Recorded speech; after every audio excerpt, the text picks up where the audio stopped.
पूर्व पीएम अटल बिहारी वाजपेयी ने कहा था कि हम दोस्त बदल सकते हैं, पड़ोसी नहीं। पड़ोसी तो पड़ोसी ही रहेगा। और ऐसा पड़ोसी जिसने देश की आज़ादी के तुरंत बाद दुश्मनी मोल, साम दाम दंड भेद जो कहते हैं, हम सब कुछ इस्तेमाल करने की कोशिश की पाकिस्तान पे, तो पाकिस्तान सुधरा नहीं। ये पूरी जो टेररिज्म है, आतंकवाद है, 72 घंटे के अंदर बंद हो जाएगा। अगर कश्मीरी ये सोच ले कि हम पाकिस्तानी आतंकवाद को भनकने नहीं देंगे और ये जो OGW है इनको मारेंगे, कश्मीरी खुद ही उनको मार देगा। देखिए, बौखलाया पाकिस्तान, घबराया पाकिस्तान, डरा हुआ पाकिस्तान। बलूचिस्तान 1950 में इनके पास आया है। जो उन्होंने इंस्ट्रूमेंट ऑफ एक्सेशन साइन किया, वो भी पाकिस्तान ने जबरदस्ती खान कलात से दस्तखत करवाया। वापस नहीं कर रहे हैं। और जिस प्रकार से उन्होंने के ही जो स्टेटमेंट आए कि वो थरथरा रहे थे, कांप रहे थे, पसीना आ रहा था। भारत के प्रधानमंत्री हैं, वो हिचकिचाएंगे नहीं और ऐसा इस्तेमाल करेंगे कि सबक सीखने को मिलेगा। पीओके को वापस लाने जाने की बात अक्सर की जाती है, ये क्या बस कहने भर जितना आसान है? लीगली एंड राइटफुली वो भाग हमारा है, उसके ऊपर पाकिस्तान ने इलीगल ऑक्युपाई कर रखा है।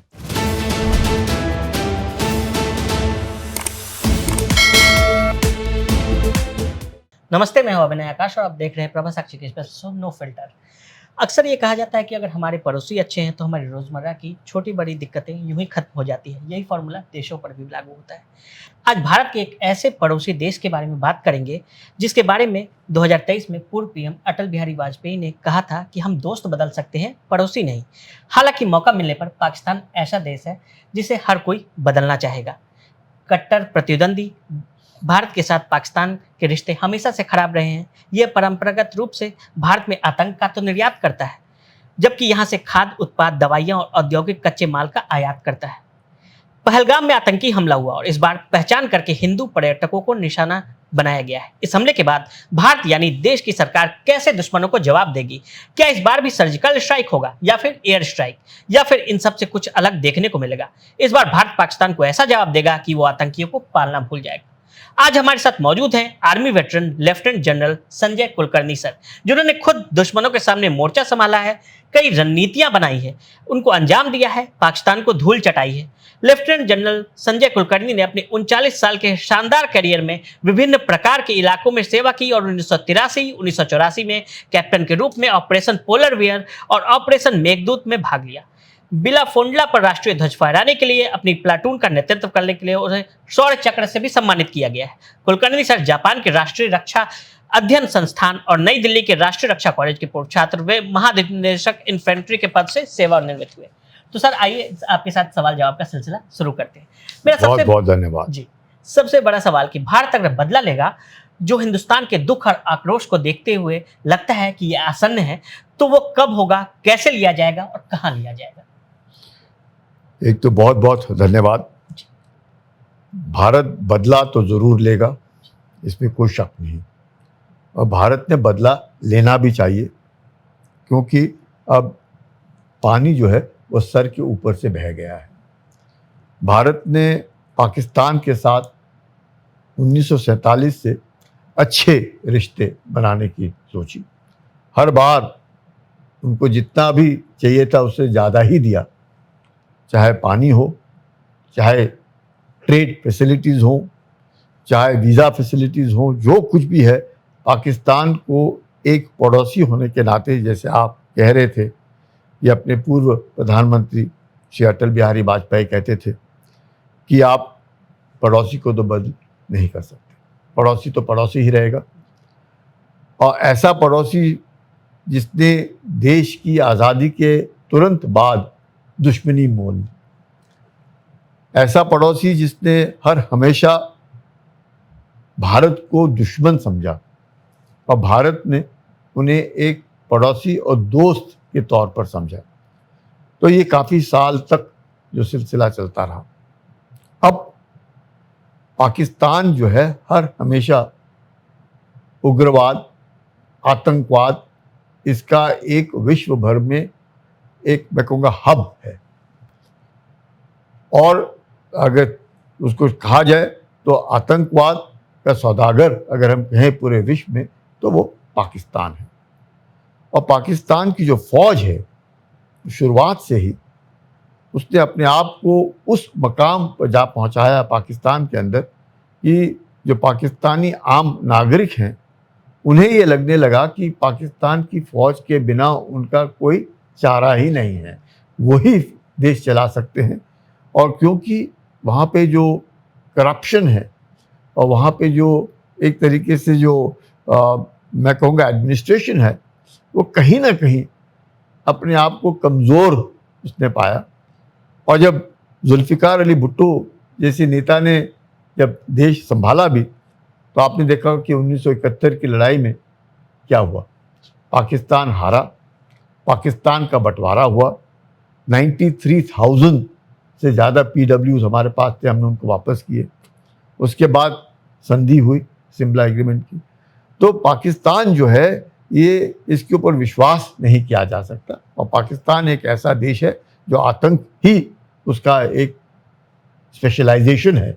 भारत का स्पेशलाइजेशन तो सॉफ्टवेयर, टेक्नोलॉजी, स्पेस, इंडस्ट्रीज, पढ़ाई लिखाई, IITs, all India institute medical sciences, दुनिया भर का तरक्की।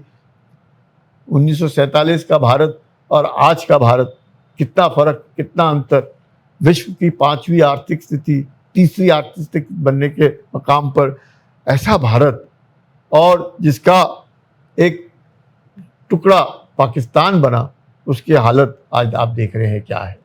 तो पाकिस्तान सुधरेगा नहीं, और पाकिस्तान को सबक सिखाना बहुत ज़रूरी है, क्योंकि पाकिस्तान से ही आतंक पलकता है, फैलता है।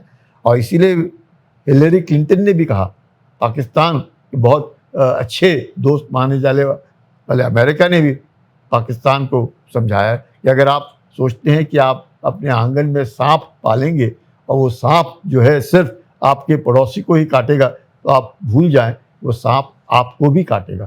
तो वो नौबत अब आ गई है, और पाकिस्तान जो है अब वो सांप जो अब उनको डस रहा है, और वे पूरे विश्व भर में अब जो ख्याति प्राप्त हुई है पाकिस्तान की, वो आतंक, आतंक और आतंक की ही है। पुलवामा अटैक के बाद 11 दिन के भीतर हिंदुस्तान की सेना ने जाकर पाकिस्तान को उसके कॉलर से पकड़ लिया। उससे पहले उड़ी वाले मामले में भी 10 से 11 दिन के वक्त में ही बदला ले लिया गया। ऐसे में जब हमें प्रतिकार करना है तो किन किन बिंदुओं को ध्यान में रखना होता है? देखिए, एक सरप्राइज एलिमेंट जो होता है, जो हमने देखा पुलवामा के बाद भी, हमने देखा उरी के बाद में भी, तो ये सोच करके किया हम लोगों ने कि ये डेटरेंस का काम करेगा, और इसके बाद शायद पाकिस्तान जो है सुधर जाएगा। क्योंकि एयर स्ट्राइक भी किए हमने, सर्जिकल स्ट्राइक भी किए, उसके बाद जो संधियां हैं उसके ऊपर भी उनको टाइट करने की कोशिश की। इंडस वाटर ट्रीटी में भी उनको उस वक्त भी बताया कि आप जो हमारे पानी है, ईस्टर्न रिवर जो है, रवि, ब्यास, सतलज, उसका पानी हम रखेंगे, आपको नहीं देंगे, उसको उसके ऊपर उनका कोई हक नहीं है। ये सब करने के बावजूद ट्रेड के ऊपर मोस्ट फेवर्ड नेशन स्टेटस, सब कुछ, मतलब जो हो सकता था, साम दाम दंड भेद जो कहते हैं, हम सब कुछ इस्तेमाल करने की कोशिश की पाकिस्तान पे। तो पाकिस्तान सुधरा नहीं। पाकिस्तान की जो फौज है, जिसने अधिकतर वक्त में पाकिस्तान को रूल किया, या फिर रिमोट कंट्रोल से रूल कर रहे हैं, तो आप समझ सकते हैं कि किस तरह का पड़ोसी है जो दुश्मन के ही है। और अब अगर हम सोचते हैं कि बालाकोट के जैसे हम दोबारा एयर स्ट्राइक करेंगे या सर्जिकल स्ट्राइक दोबारा करेंगे, और कह करके करेंगे, अब जबकि उनको मालूम है, उन्होंने भी तैयारी की है, 5-5.5 लाख की फ़ौज उनके पास भी है, वो भी चीन से हथियार लेते हैं। अफ़गानिस्तान में काफ़ी कुछ हथियार छोड़े गए अमेरिका के द्वारा, वो भी उन्होंने अपने पास रखे हुए हैं, जो आतंक में वो इस्तेमाल करते हैं। तो पाकिस्तान के पास फ़ौज तो है, ऐसे नहीं है कि पाकिस्तान के पास फौज नहीं है, चाहे वो आतंकी गतिविधियों के लिए ट्रेनिंग की गई हो। क्योंकि पाकिस्तान जो है लड़ाई तो जीत सकता नहीं और जीतेगा भी नहीं, पर इलेक्शन ज़रूर जीत जाता है, और कुछ ना कुछ पाकिस्तान की जो फौज है वो पाकिस्तान में करती रहती है। तो अब जो अपने पास विकल्प हैं, वो विकल्प थे डिप्लोमेटिक, और धीरे धीरे एस्केलेट करना। तो अब हमने देखा कि इंडस वाटर ट्रीटी के ऊपर हमने उसको हेल्ड इन अबेंस कर दिया, एब्रोगेट नहीं किया, हेल्ड इन अबेंस किया। उनके जो डिफेंस अटैचेज हैं उनको बोला कि आप हफ्ते भर में देश छोड़ दीजिए। उनके जो सपोर्ट स्टाफ 55 का था उसको हमने कहा 30 हो जाएगा। जो पाकिस्तानी हिंदुस्तान के अंदर, उनको बोला 48 घंटे में आप देश छोड़ देंगे। अब वाघा बॉर्डर को बंद कर दिया गया। वो जिस तरीके से हम लोग वहाँ पे वो एक क्या कहें, वो जो एक फेस्टिविटी के तौर पर लोग जाते थे, देखते थे, वो बंद कर दिया। तो काफ़ी कुछ मैं कहूँगा कि भारत ने एक तरीके से प्रेशर बनाने की कोशिश की। पाकिस्तान ने भी तुरंत उसके बाद अपने भी उन्होंने सैंक्शंस दिए कि शिमला एग्रीमेंट को हम नहीं मानेंगे, हम एयर स्पेस में आपको इस्तेमाल नहीं करने देंगे, आपने जो कहा है वैसे ही वो भी करेंगे। उन्होंने भी डिफेंस अटैचेस को कहा है कि वो भी पाकिस्तान छोड़ें। तो ये सब कुछ जो है नॉर्मल होता रहेगा।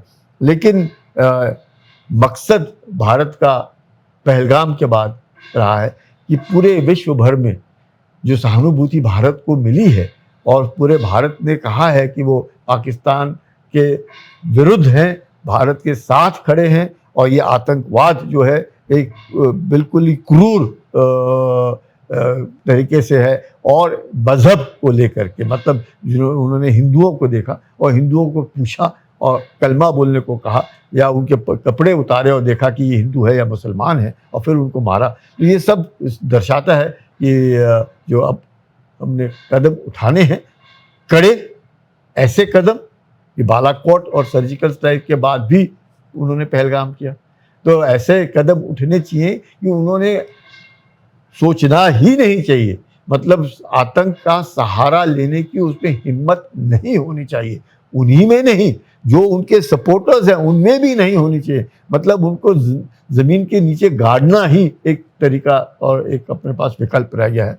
तो मुझे लगता है सर ऑप्शंस बहुत हैं, ऐसे नहीं कि ऑप्शन नहीं, और जो सरकार चाहेगी फौज उन ऑप्शंस के लिए तैयार है। आतंकवादियों ने पीड़ितों की पत्नी से कहा कि जाकर मोदी को बताओ। पाकिस्तान में मोदी का क्या खौफ देखने को मिल रहा है, या फिर ये क्या मतलब मैसेज देना चाह रहे थे? देखिए 2014 के बाद जिस प्रकार से भारत के अंदर और पूरे विश्व में एक छवि जो है प्रधानमंत्री की, वो एक ताकतवर की छवि है कि हम नो नॉनसेंस जिसे बोलते हैं, ऐसा प्रधानमंत्री जिसको अगर आप कल बोलेंगे भाई आप प्रधानमंत्री नहीं है, क्योंकि उन्हीं के अंदर काफ़ी तरह के विचार होते हैं कि हम 75 साल के हो जाएंगे तो अपनी पॉलिटिक्स छोड़ देंगे और ये कर देंगे। आज किस देश में ऐसे प्रधानमंत्री होंगे? आप अगर कहें कि आज देश आप प्रधानमंत्री नहीं, चल दो, तो झोला उठाया चल दिए, अपना तो कुछ है ही नहीं। जो जिसका पूरा 24 घंटे और पूरी वक्त पूरी सोच सिर्फ देश के लिए ही लगती है। आपने देखा हरियाणा के मुख्यमंत्री थे, उनको बोला कि आप मुख्यमंत्री नहीं, चल दो, तो उन्होंने झोला उठाया चल दिए। तो ऐसे लोगों के जी सोच है वो देश के लिए सोच होती है, और ऐसे इसमें जो खौफ पैदा करते हैं, उनको मालूम है कि आप भारत जो है वो भारत नहीं है जो आप सोच रहे हैं कि कमज़ोर है या आप जैसे कहेंगे वो मान जाएगा ना। अगर वो किसी ने किया या किसी ने वो छवि बनाई या उनके मन में उस छवि के बारे में है, तो वो भूल जाएं। अब वो जिस प्रकार से उन्होंने 2014 में, 2016 में हुआ उरी, उसके बाद पुलवामा, और जिस प्रकार से जो रिएक्ट किया, क्योंकि कौन करता है जो हवाई जहाज, जब आप फाइटर एयरक्राफ्ट इस्तेमाल करते हैं यानी कि आप युद्ध कर रहे हैं और उस युद्ध की चुनौती दे रहे हैं, और उसके बाद जिस प्रकार से हुआ और वो पायलट को वापस नहीं कर रहे हैं, और जिस प्रकार से उन्होंने के ही जो स्टेटमेंट आए कि वो थरथरा रहे थे, कांप रहे थे, पसीना आ रहा था, तो उन्हें लगा कि जो भारत के प्रधानमंत्री हैं वो हिचकिचाएंगे नहीं और ऐसा इस्तेमाल करेंगे कि सबक सीखने को मिलेगा। तो इसमें कोई शक नहीं कि भारत के प्रधानमंत्री का जो खौफ है एक नेतृत्व का, स्ट्रॉन्ग पॉलिटिकल लीडरशिप का, और उन्होंने जिस प्रकार से देश को भी उस मकाम पर जा पहुंचाया है, इकोनॉमिकली, मिलिटरीली, टेक्नोलॉजिकली, पॉलिटिकली, तो खौफ तो है। पाकिस्तान को लगता है, और वहाँ पे भी नारे उठते हैं कि अगर उनको नेता चाहिए तो मोदी जैसा नेता चाहिए। क्यों वो बोलते हैं कि उनको मोदी जैसा नेता चाहिए? क्योंकि मालूम है कि ऐसा नेता जो देश के बारे में सोचे, उसको अपना ना हो। मैं जैसे कहा, वो भाई कल प्रधानमंत्री छोड़े, झोला उठाए चल दिए, कुछ भी नहीं है अपना। तो ये अब उनके नेता देखिएगा, उनके जो नेता हैं, उनके नेता तो छोड़ो, उनके जो आर्मी ऑफिसर्स हैं उन्हीं की स्टेट देखिए, उनके बच्चे कहाँ पढ़ते हैं, उनके ज़मीन देखिएगा। आप नवाज शरीफ के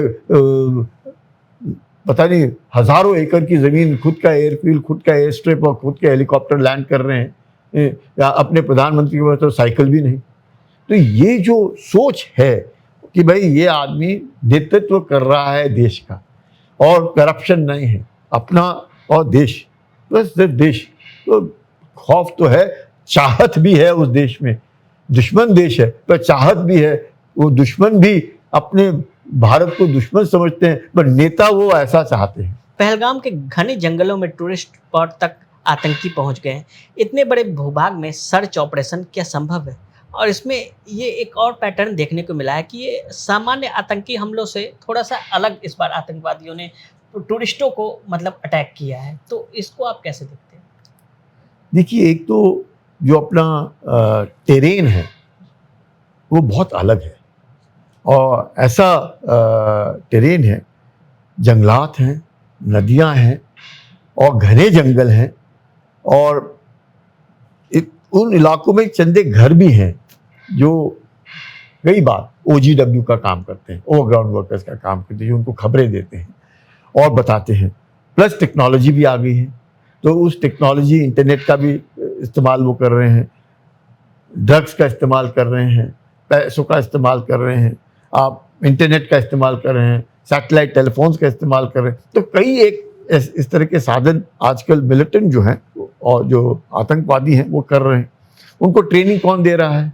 पाकिस्तान की फौज ट्रेनिंग दे रही है। वो उनमें कौन है? अधिकतर तो पाकिस्तान के ही एक सर्विसमैन उसमें शामिल है, और उनकी मदद यहाँ पर है, चाहे वो मज़हब के इससे ले, डरा करके ले, धमका करके ले, या घूस दे करके ले, जैसे भी इस्तेमाल है वो सब कर रहे हैं। तो ऐसे इसमें जो टेरेन है उसका वो पूरा फ़ायदा उठा रहे हैं, और उस टेरेन का फ़ायदा उठाते उठाते साथ में इन लोगों का भी फ़ायदा उठा रहे हैं। कोई भी आदमी आपके देश में आता है तो उसको खाना पीना रहना मालूम होना वक्त लगता है, तो आपके पास रेडीमेड वो OGW जो वो सब कुछ दे रहे हैं।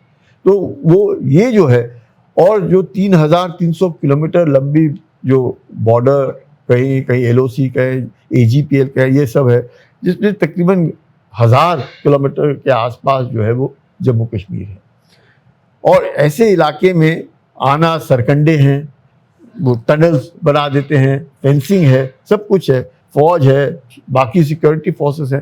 तो लोगों को लगता है, जैसे आप पूछ रहे हैं कि इतना सब कुछ होने के बावजूद भी ये कैसे आ जाते हैं, कहाँ से आ जाते हैं, क्या हम लोग सो रहे हैं?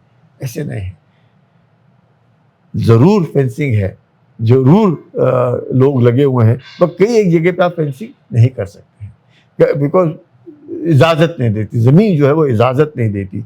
प्लस मौसम ख़राब रहता है, धुंध है, बारिश है, बर्फ़ गिरती है। तो ऐसे इलाके में जो जवान है वहाँ पे, वो 24 घंटे काम करते हैं। आप मानिएगा, वो कोई आपको वहाँ पे ऐसा आदमी नहीं मिलेगा जो सो रहा है। कई बार उसको 3 दिन में एक ही बार नींद आती, उसको वक्त मिलता है सोने का, 3 दिन में उसको एक बार वक्त मिलता है। ऐसे जंगलों में भालू भी हैं, दुनिया भर के जानवर भी हैं, उनके बीच में रात को तो बाकी है। आपके पास बैटरीज भी हैं, बैटरीज की भी लाइफ होती है। आपने आले तो दिए हैं, तो उसका भी तो लाइफ है। आप 12 घंटे चलेगा, 8 घंटे चलेगा, 24 घंटे थोड़ी लगा करके रखेंगे, लगाएंगे तो बैटरी खत्म हो जाएगी। उसको लाना भी है, आले हैं तो उनको इस्तेमाल भी, तो काफ़ी कुछ बंदिशें हैं। लेकिन जो आप कह रहे हैं कि टूरिस्टों पर हमला किया, इसके पीछे भी एक पैटर्न है। क्यों टूरिस्टों पे हमला किया? अभी तक टूरिस्ट पे नहीं हमला। हम कश्मीर में 370 के हटने के बाद जिस प्रकार से गवर्नर रूल लगा, स्टेट को यूनियन टेरिटरी बनाया गया, और जिस प्रकार से टूरिज़्म के द्वारा जहाँ पे 2 करोड़ से ज़्यादा टूरिस्ट आए, जिससे उनको काफ़ी फ़ायदा हुआ।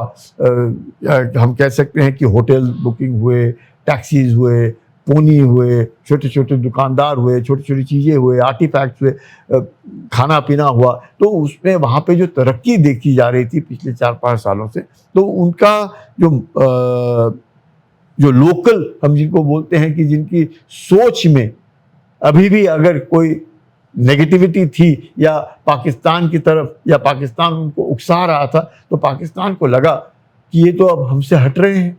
उनके chief of the army staff बोल रहे थे जुगुलर वेन है, इसके बिना तो हम कश्मीर तो हमारा है, अगर कश्मीर उनका है तो कश्मीर तो उनसे हट रहा है, दूर जा रहा है। तो उन्होंने सोचा अब कैसे किया जाए, और अभी तक तो वो उनके तरफ देखते थे, खाना पीना, पैसा, लालच, ड्रग्स, जो भी है। अब वो कश्मीरी जो है हमारे, वो उनसे हट गए और खुद कमाने लगे, खुद देखने लगे कि अच्छा उनका सब कुछ हो रहा है। तो ऐसे मामले में मुझे लगता है कि कहीं ना कहीं पर पाकिस्तान को लगा कि एक नए तौर पर अगर हम टूरिस्ट पे हमला करेंगे, तो ये टूरिस्ट कौन है? इस देश के अधिकतर तो हिंदू ही जाएंगे उधर, क्रिश्चियन ही जाएंगे उधर, सिख ही जाएंगे उधर, जैन बौद्ध ही जाएंगे, तो मुसलमान भी जाएंगे, ऐसे नहीं है। लेकिन मुसलमानों को तो उन्होंने मारना नहीं, तो इनको हिंदुओं को मारो, इनको डराओ और इनको मत आने दो।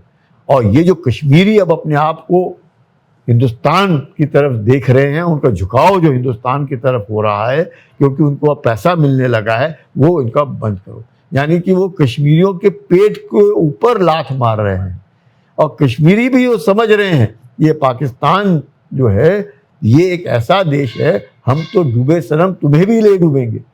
तो ये इनको सबक कैसे सिखाया जाए। तो आपने देखा कि हज़ारों की तादाद में कश्मीर में भी पहलगाम के होने के बाद लोग रास्ते पे उतरे कि हम इस तरह की घटनाएं नहीं पसंद करेंगे। उन्होंने भी सहानुभूति दिखाने के लिए दुकानें बंद की। कई उनमें से एक लड़का जो है जो मरा, वो भी मुसलमान ही था, जो बचाने के लिए कोशिश। तो वहाँ पे लोगों के बीच में अच्छे लोग जो हैं आज भी बहुत हैं, और पूरे इसमें ये कहना कि हर मुसलमान जो है वो एक आतंकवादी गलत है। इनमें मुसलमान आतंकवादी ज़्यादा हैं, इसमें कोई शक नहीं है। लेकिन वो पाकिस्तान तो इस्लामिक स्टेट ऑफ पाकिस्तान है, वहाँ तो है ही मुसलमान। वहाँ पे कितने हिंदू हैं? 1% भी हिंदू नहीं है। अगर इस देश में 1% भी हिंदू नहीं है और आतंक पाकिस्तानी फैला रहा है, तो वाजिब है कि सारे के सारे मुसलमान ही होंगे, इसमें तो कोई शक नहीं है। पर ये कहना कि मुसलमान सारे आतंकवादी, वो गलत होगा। तो ये उग्रवादी जो है, आतंकवादी जो है, ये पाकिस्तान से आ रहे हैं और यहाँ पे जो लोग हैं उनको उकसा रहे हैं। तो ये जो है देखने को, तो हिंदू मुसलमानों के बीच में दरार पैदा करना, कश्मीरियों के पेट के ऊपर लात मारना, ये एक तरीका था कि टूरिज्म जिसके द्वारा काफ़ी कुछ वहाँ पे हो रहा था, करोड़ों में लोग जा रहे थे, वो उसके ऊपर उनके कैसे बंद किया जाए और डेवलपमेंट हुआ। आप देखिए कि ट्रेन जाती है, रास्ते जाते हैं, बढ़िया लोग, मतलब जो कश्मीर वो देख नहीं सकते थे, वो कश्मीर वो जलन हो रही थी उनको कि कैसे कैसे हो गया कि भारत में इतना सब कुछ कर रहे हैं। और गिलगित बाल्टिस्तान में अब लोग आवाज़ उठा रहे हैं, पीओके में आवाज़ उठा रहे हैं कि हमें ऐसा देश बनाओ जो हिंदुस्तान के जैसा देश हो, वो पाकिस्तान के जैसा ना हो। तो इसलिए एक नया पाकिस्तान ने सोचा कि किस प्रकार से अब स्ट्रैटेजी बदली जाए और कश्मीरियों के ऊपर अब वार किया जाए। अगर कश्मीरी आज उठ गए पाकिस्तान के बरखिलाफ, तो आप समझ जाइएगा कि पूरी जो टेररिज्म है, आतंकवाद है, 72 घंटे के अंदर बंद हो जाएगा। अगर कश्मीरी ये सोच ले कि हम पाकिस्तानी आतंकवाद को भनकने नहीं देंगे और ये जो OGW है इनको मारेंगे, कश्मीरी खुद ही उनको मार देगा। कश्मीरी ही काबिल है और कश्मीरी ही मारेगा, इसमें कोई शक नहीं है।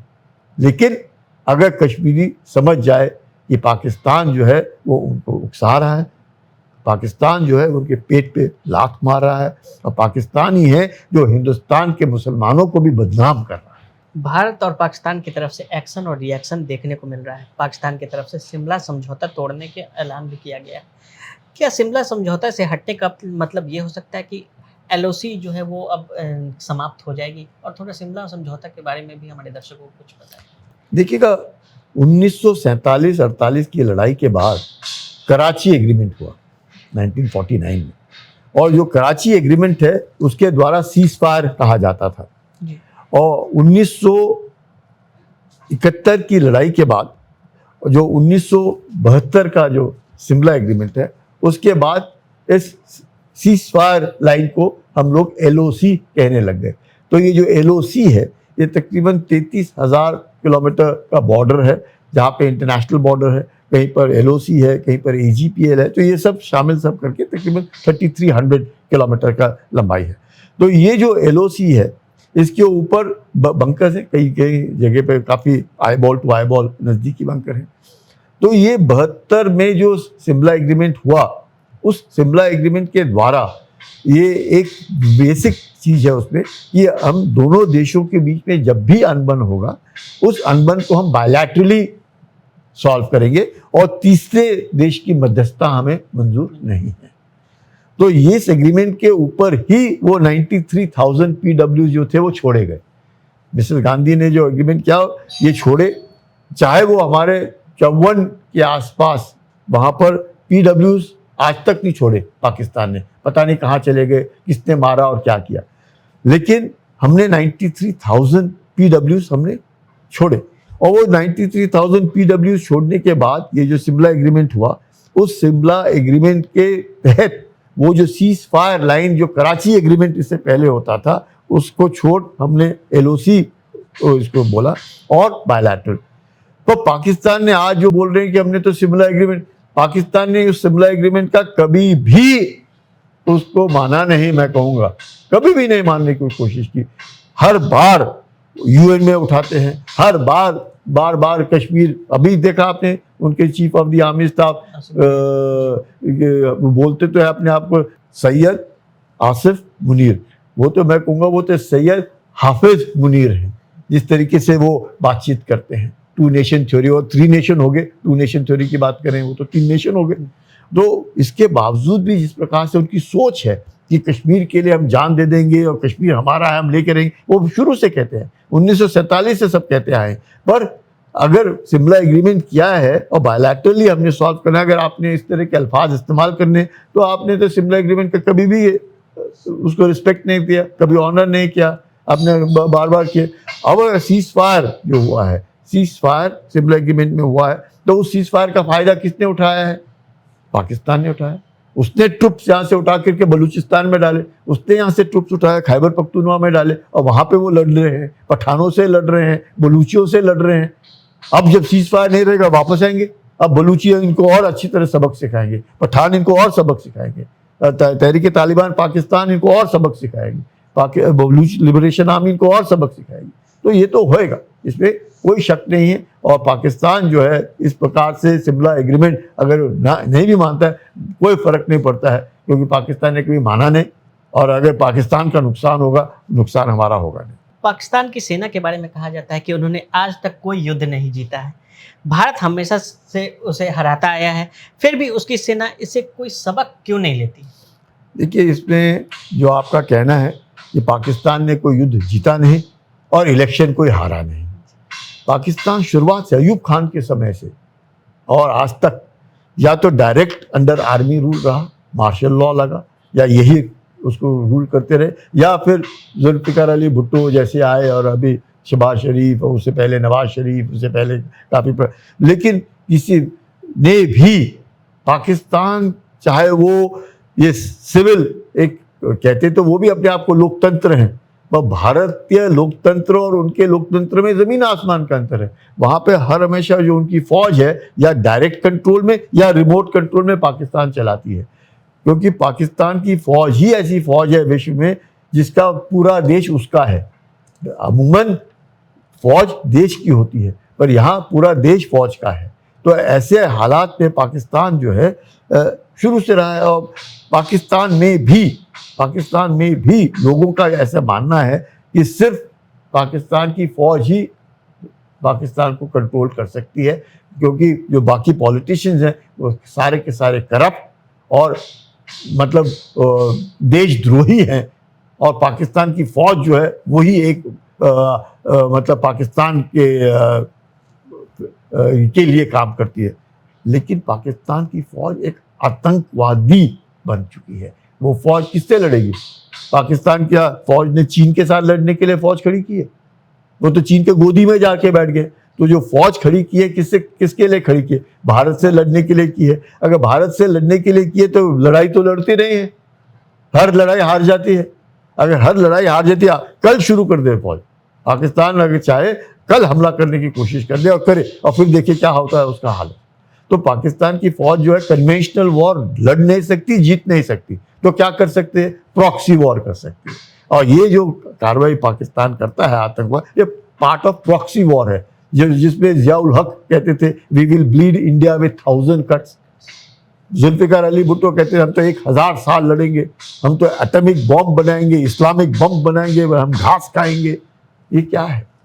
मतलब उनका पूरा जो सोच है एक भारत के बरखिलाफ, एंटी इंडिया। तो ऐसे इसमें पाकिस्तान की फौज कभी लड़ाई जीत नहीं सकती। सिर्फ वो अमेरिका के साथ जब तक उनको सूट करता था, अमेरिका को उन्होंने उनको इस्तेमाल किया, अब चीन उसको इस्तेमाल कर रही है। तो पाकिस्तान का अस्तित्व जो है वो खत्म हो चुका है और पाकिस्तान की जो फौज है एक आतंकवादी बन करके रह चुकी है। सिंधु जल संधि बहुत चर्चा में है। क्या पानी रोकना एक व्यवहारिक कदम है? क्या इससे हमारे क्षेत्र में बाढ़ जैसी स्थिति भी देखने को मिल सकती है? देखिएगा, इंडस वाटर ट्रीटी 1960 में तकरीबन 10 साल के नेगोशिएशन के बाद बनी, वर्ल्ड बैंक के द्वारा और मध्यस्थता करके बनाई गई। जवाहरलाल नेहरू और अयूब खान ने दस्तखत किए और इस संधि से ये कहा गया कि ईस्टर्न रिवर्स, रवि, ब्यास, सतलज का पानी जो है वो भारत इस्तेमाल करेगा और इंडस, झेलम, चेनाब का जो पानी है वो पाकिस्तान इस्तेमाल करेगा और कुछ भारत भी इस्तेमाल करेगा। लेकिन इंडस वाटर ट्रीटी के दस्तखत के बाद तकरीबन 85% जो पानी है वो पाकिस्तान इस्तेमाल करता है और रन ऑफ द वाटर जो बोलते पानी बहेगा, हम रोकते नहीं, पानी बहता रहता है। तो उसके ऊपर कुछ डैम्स हमने बनाए हैं, कुछ डैम, मंगला डैम हुआ, तरबला डैम हुआ, वो पाकिस्तान जो बिजली है वो पैदा, तकरीबन 1/3 बिजली जो पाकिस्तान में पैदा होती है वो इस इंडस वाटर ट्रीटी के पानी के ऊपर निर्भर है। तो तकरीबन उनका जो जीडीपी है वो भी 24% जीडीपी जो है वो इसके द्वारा वो जनरेट करते हैं। तकरीबन पानी जो भी है 70% पानी जो मिलता है उनको पीने के लिए और एग्रीकल्चर के लिए वो ये इसके द्वारा उनको मिलता है। तो आज की तारीख में अगर हम जब कहते हैं कि इंडस वाटर ट्रीटी हमने हेल्ड इन अबेंस करा, एब्रोगेट हेल्ड इन अबेंस करा और पानी हम कल रोक देंगे, ऐसे नहीं है। हम पानी रोकना बहुत मुश्किल है। 17 MB वाटर यानी कि जो अपना तेहरी डैम है वो 4 MB पानी उसमें जमा है, 4 MB, ये टोटल पानी इसमें है 17 MB और उस डैम को बनाने के लिए हमें 10 साल लगे, तब कहीं हम जा कर के 4 MB वाटर और बिजली जनरेट करते हैं। तो यहाँ पे इस तरह के हमें 4 तेहरी डैम 4, और आपने देखे कई बार भूकंप आ जाते हैं, कई बार कुछ ना कुछ होता रहता है, तो आसान नहीं है। लेकिन इसके बावजूद भी ऐसा क्या किया भारत ने जो पाकिस्तान हिल गया? जब आप संधि करते हैं तो हम लोग डेटा शेयरिंग करते हैं। जब हम डेटा शेयरिंग करते हैं तो वो डेटा शेयरिंग क्या हुआ? वो डेटा शेयरिंग हुआ, बारिश आई, कितना पानी आया, नंबर 1, कितना पानी बारिश से हम छोड़ेंगे, वो गेट्स खोलने पड़ते हैं कैसे, तो उसका हम बताते हैं उनको कि भाई हम गेट खोल रहे हैं तो आपको वार्निंग मिल रहा है। और वार्निंग मिल रहा है, अगर 3 घंटे वार्निंग मिल रहा है या 2 दिन पहले वार्निंग, तो जो भी उनके साथ साथ रहते हैं वो आदमी उठ करके चले जाएंगे। जो वहाँ पे खेती है वो उनको अपने खेती को बचाने की कोशिश करेंगे या जो भी। अब वो डेटा शेयरिंग भी नहीं रहा, मतलब कुछ भी। अब पाकिस्तान को यही नहीं पता चलेगा पानी कब छोड़ा, क्यों बंद किया, किसको फ़ायदा हुआ, और जो अनसर्टिनिटी होती है वो अब पाकिस्तान में रहेगी। और धीरे धीरे करके अगर संधि हम लोग नहीं करते हैं तो हम अगर अपने पानी रोकने की कोशिश करते हैं धीरे धीरे करके, तो पाकिस्तान जो है धीरे धीरे रेतीला बन जाएगा। पाकिस्तान वाटर स्ट्रेस्ड है, और चाहे हम अपर रिपेरियन स्टेट हैं, वो लोअर रिपेरियन स्टेट है, उसके बावजूद भी नुकसान जो होगा, जैसे चीन ने किया ब्रह्मपुत्र के ऊपर, पानी रोक दिया, पता नहीं चला, मछलियां मर गई, और जब पानी चाहिए था पानी नहीं आया, और जब पानी नहीं चाहिए था तब पानी बेतरतीब आ गया। तो ये सब चीन कर रहा था। अब जो है, अब वही हालत अब पाकिस्तान की होगी अगर पाकिस्तान बाज नहीं आता है और पाकिस्तान आतंक का ही निर्यात करता है, तो वो सुधरेगा नहीं, तो उसके साथ इस तरह की कार्रवाई करनी पड़ेगी। पीओके को वापस लाने जाने की बात अक्सर की जाती है, ये कितना व्यवहारिक है और ये क्या बस कहने भर जितना आसान है? नहीं, देखिएगा, 26 अक्टूबर 1947 को इंस्ट्रूमेंट ऑफ एक्सेशन साइन किया महाराजा हरि सिंह ने भारत के साथ। जो इंस्ट्रूमेंट ऑफ एक्सेशन साइन किया वो था जम्मू कश्मीर जो पूरी रियासत है वो भारत में विलय हुई, और जब भारत में विलय हुई तो ये जो पाकिस्तान ऑक्यूपाइड कश्मीर है, हम क्या बोल रहे हैं, पाकिस्तान ऑक्यूपाइड कश्मीर, तो 26 अक्टूबर को उन्होंने दस्तखत किए। 27 अक्टूबर को हम लोगों ने अपनी फौज भेजी। हम महाराजा ने दस्तखत क्यों किए? क्योंकि महाराजा के साथ पाकिस्तान ने स्टैंड स्टिल एग्रीमेंट दस्तखत किया था कि ना वो तंग करेंगे ना भारत ने नहीं स्टैंड स्टिल एग्रीमेंट उन्होंने दिया, हमने नहीं किया, लेकिन हमने महाराजा हरि सिंह को कुछ कहा भी नहीं। जब पाकिस्तान ने वहां से जिन्ना के हुक्म के ऊपर, जब वहां से जितने उग्रवादी आतंकवादी सारे जो ट्राइबल्स हैं और जो आए और श्रीनगर तक पहुंचने की उन्होंने कोशिश की और श्रीनगर को कब्जा करने की कोशिश की और कहा कि जिन्ना जो है वो पाकिस्तान से नहीं, अब श्रीनगर में ईद मनाएंगे, उसको रोका गया। और उस रोकने के बाद जो लड़ाई हुई 1947 1948 तक, उसमें कोई जो भाग हमारा है, जो हमने जिसके ऊपर कब्जा कर रखा है, वो तो जम्मू कश्मीर है। जो पाकिस्तान के पास है वो पाकिस्तान ऑक्यूपाइड कश्मीर है। तो लीगली एंड राइटफुली वो भाग हमारा है। उसके ऊपर पाकिस्तान ने इलीगल ऑक्यूपाई कर रखा है। उसमें से भी पाकिस्तान ने 5000 स्क्वायर किलोमीटर का इलाका चीन को तोहफे में दे दिया है, जो शख्सगम घाटी कहते हैं, जो सियाचिन ग्लेशियर को लग करके है, और जो उनका जो सिंकियांग प्रोविंस है वहाँ से जो रास्ता आता है खुंजरा पास से होते हुए, जो पहले वक्त वो काराकोरम हाईवे बनाते थे, अब CPEC China Pakistan economic corridor जो है वो रास्ता यहाँ से पाकिस्तान ऑक्यूपाइड कश्मीर से होते हुए ग्वादार जाता है। तो ये जो पाकिस्तान चीन के साथ मिल करके कर रहा है और हमारे इलाके में तीसरे देश को ला करके वो बनवाना, ये तो यही कारण है कि भारत ने उनके साथ संधि नहीं की चीन के साथ, क्योंकि आप तो हमारे इलाके में करें, आपने हमसे ना पूछा ना किया और पाकिस्तान के साथ करें, ये तो गलत करें। तो पाकिस्तान ऑक्यूपाइड कश्मीर हमारा है, इसमें कोई शक नहीं है। अब कब लेंगे और कब होगा वो मैं नहीं बता सकता, वो तो सरकार के ऊपर निर्भर है, पर काबिलियत जरूर है, काबिलियत जरूर है, और मेरे मानना है कि लेना भी चाहिए क्योंकि वो हमारा है। 1971 में हम सुनते आए थे कि जब हमने कराची बंदरगाह ले लिया तो पाकिस्तान का दम घुट गया था। क्या ग्वादर ने सब कुछ बदल दिया है? क्या पाकिस्तान अभी भी उतना ही कमजोर है जितना वो 1971 के दौर में था? देखिएगा, पाकिस्तान जो है वो अपनी मिलिट्री ताकत को मजबूत करने के लिए चीन से मदद लेता है और चीन उनको सब कुछ देता है। अब उससे पहले अमेरिका देता था, क्योंकि अमेरिका उसको एक स्ट्रैटेजिक पार्टनर्स उसके प्लस सेंटो सीटो के मेंबर होते थे पाकिस्तान, तो उसका उसने फ़ायदा उठाया। अफगानिस्तान में रूस को भगाने के लिए और हराने के लिए जिस प्रकार से पाकिस्तान ने अमेरिका की मदद की, तालिबान को खड़ा किया, और जिस प्रकार से वो, तो पाकिस्तान ने उसका पूरा फ़ायदा उठाने की कोशिश की। उसके अलावा पाकिस्तान जो है तकरीबन $10 अरब अपनी फ़ौज के ऊपर खर्च करता है। $10 अरब तो वो खर्च करता है। $20 अरब का पाकिस्तान की फौज का अपना बिजनेस है, जो चीनी, प्याज, सीमेंट, घर, दुनिया भर के मॉल शॉल उसमें से वो कमाते हैं। तो पाकिस्तान की फौज जो है वो अपने आप को, चाहे पूरे पाकिस्तानी नागरिक जो है मर जाए, तो पाकिस्तान की फौज को कोई परेशानी नहीं होगी। प्लस उनकी जो जनरल हैं, जो बाकी लोग हैं, जो उनका फौजी फाउंडेशन है, वो भी उनको बेतरतीब अपने फौजियों की मदद करता है।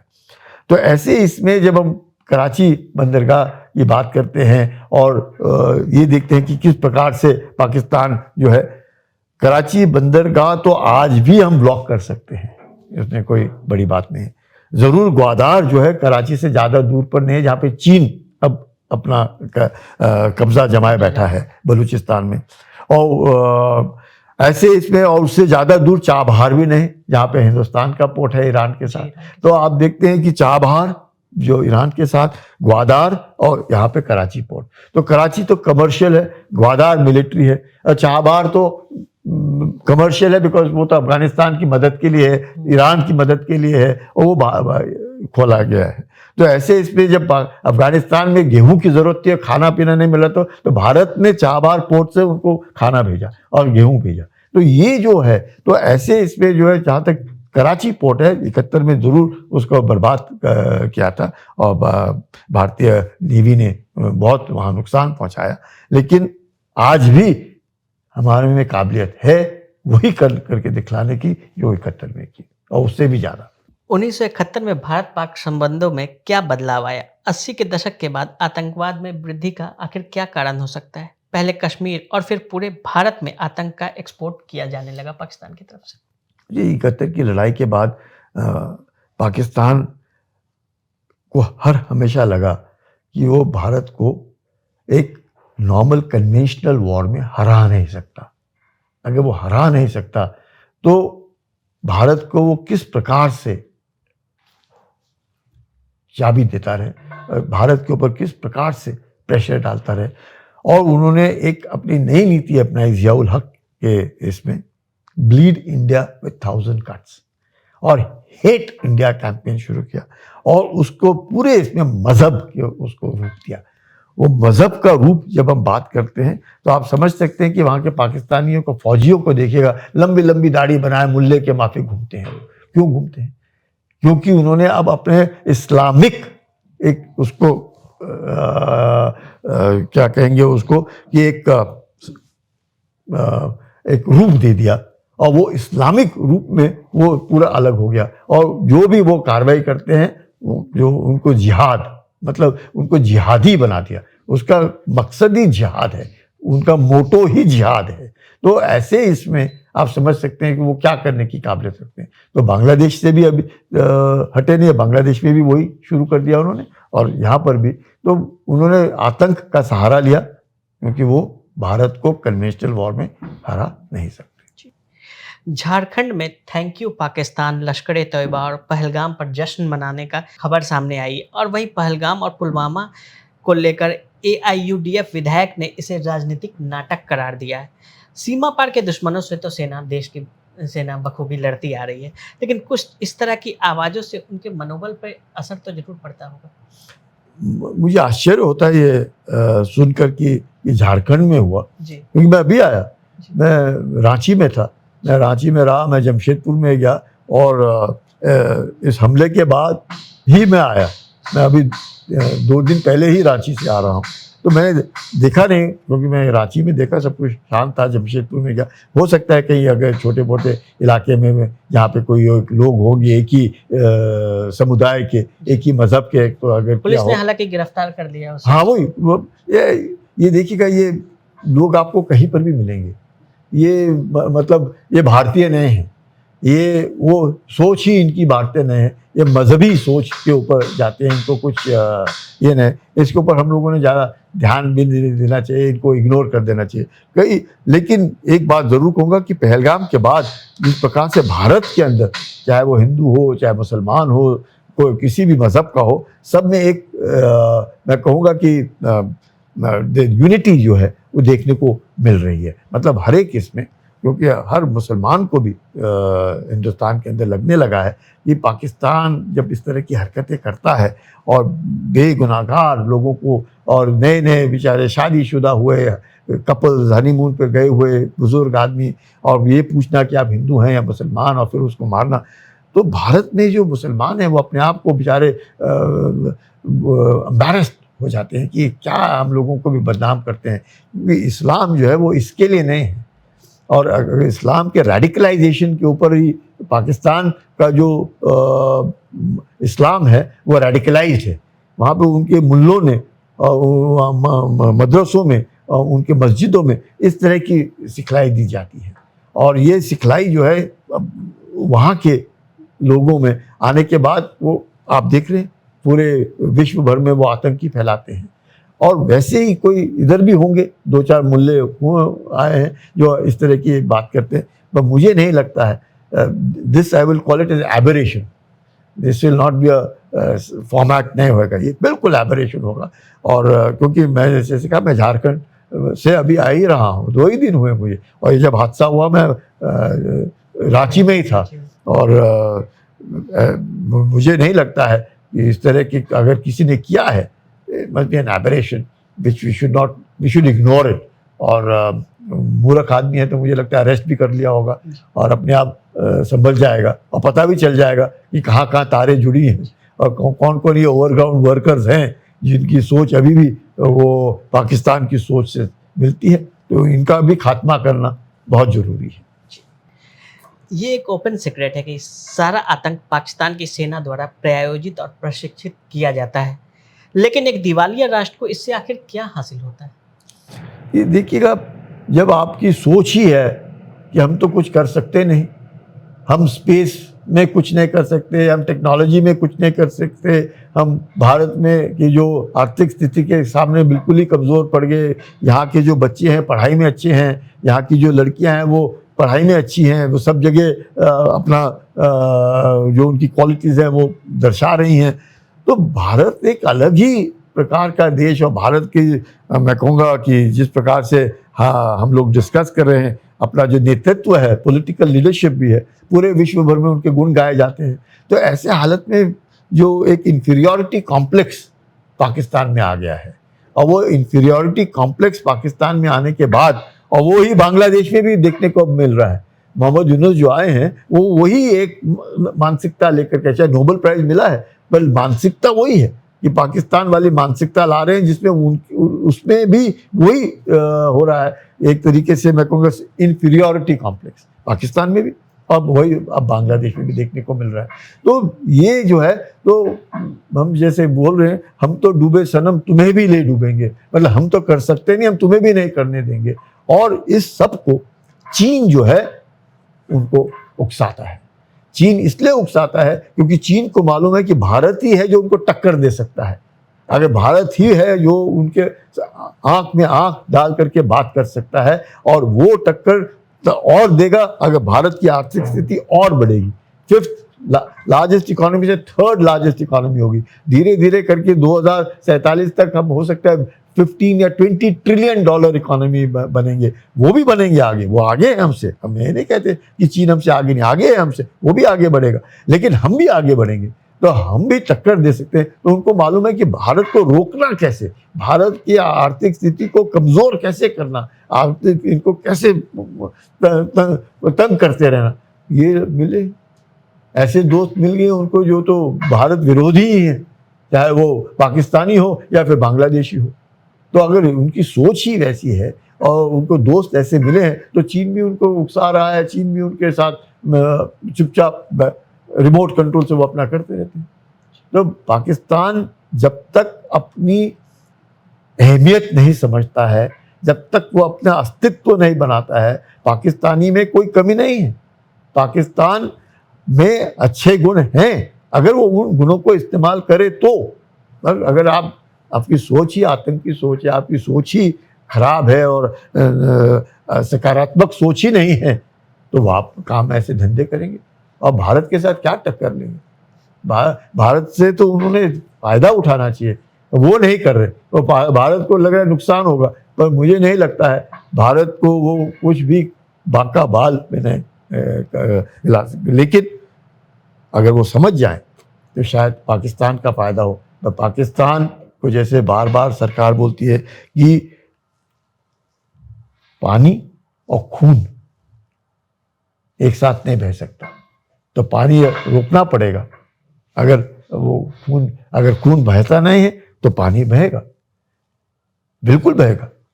और आतंक रोकना पाकिस्तान को बहुत ज़रूरी है, और इस तरह की हरकतें करेगा तो पाकिस्तान विश्व भर में और बदनाम होगा और डूबेगा और उसकी आर्थिक स्थिति खराब होगी। और पाकिस्तान 71 में तो 2 में बंटवारा हुआ, हो सकता है उसके और 4-5 बंटवारे हो जाए। माउंटेन ईट्स मैन सेना में प्रचलित कहावत है, क्या ये कश्मीर के लिए सच है? और हमारे दर्शकों को चुनौतियों के बारे में बताएं। इसमें कोई शक नहीं कि पहाड़ों में नौकरी करना और पहाड़ों को निगरानी में रखना बहुत मुश्किल होता है। माउंटेन ईट ट्रुप्स, इसमें कोई शक नहीं है, क्योंकि पहाड़ और ऐसे पहाड़ जहाँ पे सर्दी भी बहुत ज़्यादा हो, जंगल भी हो, बारिश भी आती है, मौसम भी ख़राब होता है, बर्फ़ भी गिरती है, एक आप देख नहीं सकते हैं बिकॉज विजिबिलिटी नहीं होती है, कितने सारे आले हैं काम नहीं करते हैं बिकॉज ऑफ फॉरेस्टेड एरिया, और या हाई ऑल्टीट्यूड में नहीं काम करते हैं। तो इसमें कोई शक नहीं कि पहाड़ों में 24/7 निगरानी रखना हो सकता है, कठिन है, मुश्किल है।